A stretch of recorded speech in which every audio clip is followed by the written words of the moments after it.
Guys, no. I have not been paid or forced to take my video down on Ibrahim Traoré, Burkina Faso. The world needs to pay attention to who this man is, because he is inspiring an African revolution against the West right now. This is 37-year-old Ibrahim Traoré. He is the second youngest head of state in the world right now, and what his supporters say he represents is simple: African independence. You see, Thank you for clicking on this video. This is Ice Frank. This is your host. This is Pillars of History. We thank you for being part of. Hit the like button. Subscribe for more insights on African politics. Today we have two videos we want to share today. The first one is about Dylan Page. This is an influencer and a famous TikToker. He has more than 15 million followers on TikTok. He made a video about Captain Ibrahim Traoré. It was in the start of May. So this guy made a video about Captain Ibrahim Traoré, and this video was one of the trending videos, and actually it was shared, downloaded, and actually liked by many people. So this video was banned from showing in Africa. So in Africa, you cannot access this video. He made a video talking about the achievements of Captain Ibrahim Traoré. So this video was banned in Africa. Another video is about Ramaphosa's visit to US. When he was in the Oval Office, when he met President Trump, and actually Trump, all news, you saw the news, they were circulating, Trump ambushed him. So he questioned him about the genocide that is taking place in South Africa. Indeed, there is no genocide. But these are stories cooked, and they want to tarnish the South African government to show that it is carrying out the genocide against the minority group of the whites in South Africa. So this is a cooked story, and we are going to see it also. And this guy also shared about it. So we are going to see this video about this guy, which was banned from airing out in Africa. In Africa, you cannot access it. You cannot access it. It was banned from sharing out. So this shows that Africans, their voices are silenced, and they don't want, these people don't want revolutions in Africa, or they don't want people to talk about something good from Africa. In other words, Africa should only be portrayed as a negative continent, not something positive from there. So that's why this video was banned from circulating all over the social media. So let's share the video, and we shall come back to get more insight on it. Guys, no. I have not been paid or forced to take my video down on Ibrahim Traoré, Burkina Faso. I must have got like 500 messages in the last few hours accusing me of all. Someone said integrity doesn't have a price.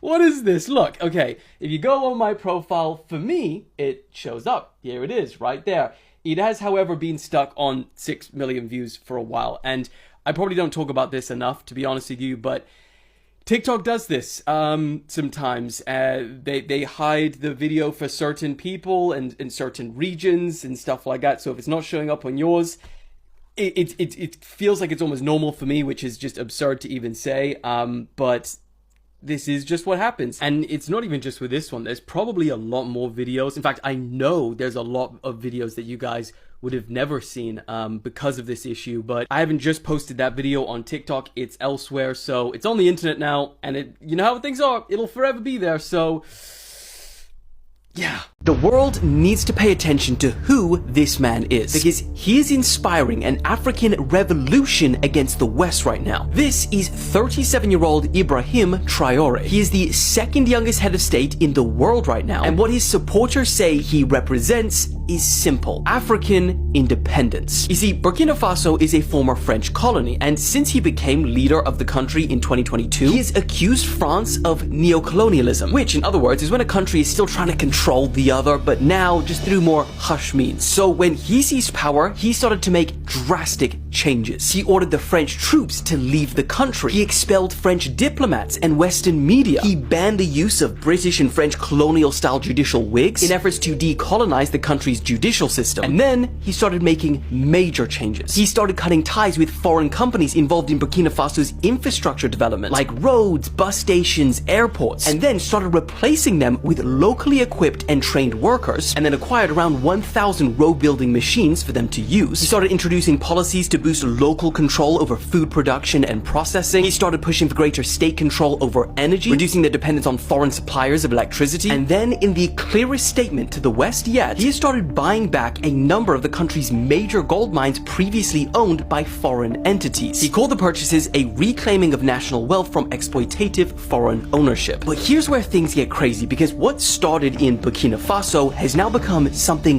much bigger. They've now joined forces with Mali and Niger to form the Alliance of Sahel States, basically saying, we've got each other's backs and we're done with all influence from the West. Ivory Coast and Senegal are now also pushing to remove foreign military bases, and a former Nigerian senator described Traoré's actions as the spirit of a continent yearning to be free, dignified, and prosperous. And that is exactly why we're seeing it slowly transition from one country in Africa to Africa as a whole. Because the question that's increasingly being asked is, why is such a resource-rich continent that literally powers the world so poor themselves? Now, here's the problem. We've seen revolutions like this in Africa before, and they haven't ended well. Back in the 1980s, Thomas Sankara led Burkina Faso with almost the exact same vision Traoré has now, rejecting foreign aid, nationalizing roads and railways, and calling for true African independence. But just 4 years later, he was assassinated. His policies were reversed, and French firms regained contracts for roads, railways, and ports in Western Africa. So is Traoré walking that same path? We don't know. But there are reports that he has survived 19 assassination attempts in 2 years. However, not all those claims have been verified. And it's also important to note that Traoré has his critics. Some call him a dictator because he rose to power in a coup. He's postponed elections, he's banned the media, and he's cracked down on dissent, and critics saying no country has ever developed under democracy. So the question is, what do you think? Is this just another dictator grappling for power, or the man to ignite a long-needed change for Africa? Yet again, the world has been left stunned at what we just witnessed at the White House yesterday. I mean, we knew it was going to be tense because they've been beefing online. But what no one expected was for Trump to ambush South Africa's president with a video compilation and stacks of news reports. And we sure as hell didn't expect Elon to watch on in silence. So what the hell happened? Well, the pressure leading up to this meeting has actually been building for years. Not many people know, but Trump first commented on farm murders in South Africa during his first term in this 2018 tweet. And back then, similar to now, the South African government dismissed Trump's claims as misinformation. Fast forward 7 years, however, he's now doubled down by cutting aid to South Africa, calling out alleged land grabs and white genocide, and of course the fast-tracking of the white farmer refugee program. And so finally, when the two were actually supposed to meet face to face, what was meant to be a brief bilateral meeting turned into a nearly hour-long debate. And to be fair, it did start off pretty well with jokes and pleasantries, but it took a turn when a South African reporter asked Trump, "What will it take for you to be convinced that there's no white genocide in South Africa?" But before he could answer, Ramaphosa, who is actually Mandela's chief negotiator, quickly jumped in and said that he could answer that question for the president. Well, I can answer that for the president. He said that for Trump to be convinced there wasn't a white genocide, it would take him listening to the voices of South Africans. Now, Trump's response to that, no one expected. Turn the lights down. He asked for the lights to be dimmed in the room and for everyone to watch what he had prepared on the screen. What followed was a compilation of videos, but most notably one of Julius Malema, who is a political leader in South Africa, singing a struggle song with a huge crowd chanting "Kill the Boer, kill the white farmer." Shoot to kill! Now, this song does have a long history and context and originated during apartheid, but regardless, it made its point, and Trump said directly to Ramaphosa, if this kind of song was sung in America, they would be arrested. But Trump wasn't done. He then brought out something else that he had prepared, a stack of news articles on farm murders. And at this point, other South African leaders joined in on the debate, including the country's richest billionaire and 2 professional golfers. Elon Musk was also there, however, he barely said anything, which is unusual since he's been very outspoken on the topic for months. Now, ultimately, South Africa argued that the country is facing a general crime problem, but not one that is directed solely at white people. Trump, on the other hand, ironically, despite listening to the voices of South Africans in that room, still wasn't convinced. Silver lining though, it didn't end as bad as Zelensky's meeting, and Ramaphosa actually called the visit a great success. So the question is, what do you think? I guess you have seen the videos. Those are the videos I wanted to share to you. So if you have any comment or if you have anything you want to say, just drop it in the comment section. So that is the video. The first one, the guy was trying to explain himself to his followers that he didn't delete any video. Indeed, he didn't delete the video. Actually, he showed his motherboard, and the video actually was there and accessed by him. So it was blocked in Africa, not to circulate in Africa, with intentions that it will actually, how should I say it? It will put more pressure on other governments, or it is like advocating for coup d'etats in Africa. So that was the video. But the African voices must not be silenced in this generation. What I'm advocating for as an African, I advocate for African governments to put into considerations to build their own apps in order to share reliable and accurate information from their own sources. Africans should not rely on foreign communications only. That's why our revolutions are silenced. There is no any independent source that can say something good and publish it on media and it circulates. No, it will have limit because African voices are always silenced. This is not our own apps. TikTok is not an African app. That's why it is actually, it has limit. Even if you want to share something, you have to put a limit. So it is not an African app. So Africans should put into consideration that they should also build their own applications.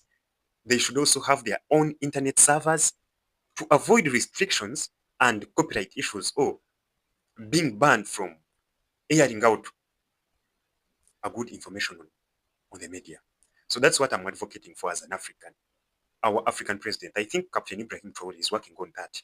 That's why I actually credit him and I see him as one of the greatest men actually in this generation. So that was the video.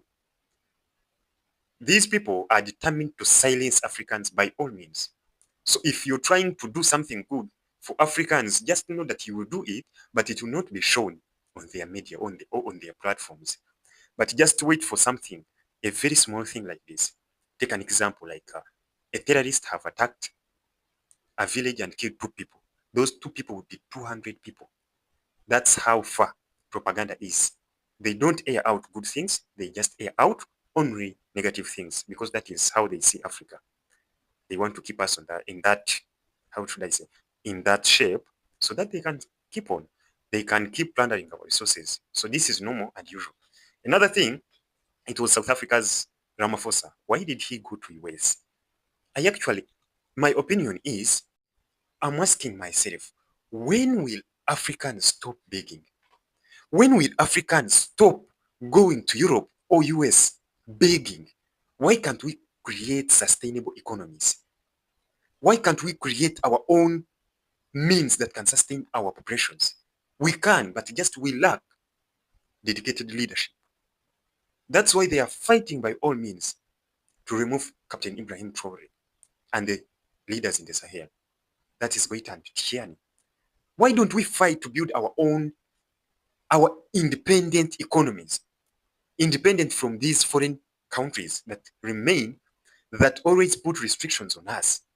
You saw what happened in the South, in the Oval Office. You saw even the news outlets also framed it that South African Ramaphosa was ambushed in the Oval Office. You know, how does it sound?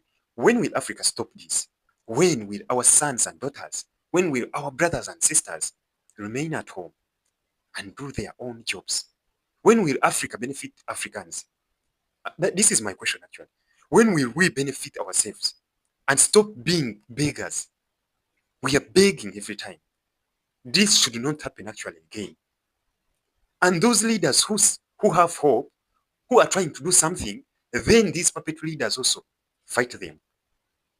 That's why Ouattara, this guy of Ivory Coast is fighting Traoré. This is why they are using him, to fight against Traoré. And the people of Ivory Coast, actually, the rumors that were in Ivory Coast about a coup, it was not a coup, but it is dissatisfaction. The people of Ivory Coast are really tired of Ouattara. They are tired of this guy, but they don't have a say. These people, they cannot say something. They are really tired, but they cannot say something. This is how far France has gone to control Ivory Coast against all the revolutionary regimes that are around it. So they are trying to actually to dominate it, to know that there must be anyone that is wishing of a coup. But actually, it is coming. Let's wait. We are just giving it time. Let's give it time, but it is coming.